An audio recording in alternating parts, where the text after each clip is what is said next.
Cet examen a pour but l'étude d'un foie.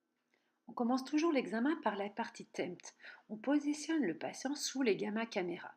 Il faut que les gamma caméras soient le plus proche possible du patient.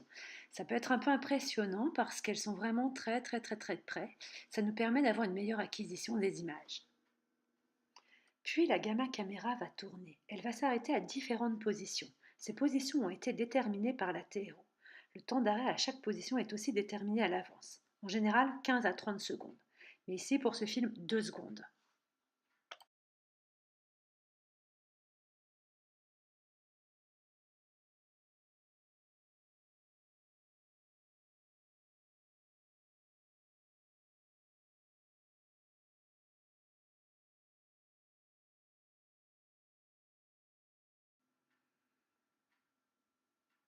Voici donc les images de notre foie. On peut voir les petits points.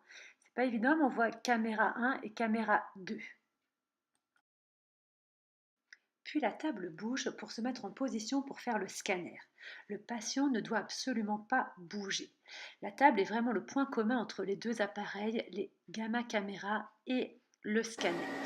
L'examen TDM commence par un topogramme qui va permettre de choisir nos coupes.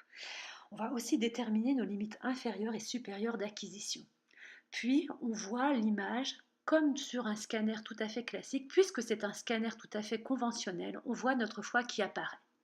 Sur ces images, la TRO valide si le patient n'a pas bougé. Le foie doit rester au-dessus de la ligne rouge. Sinon, cela veut dire que le patient a bougé.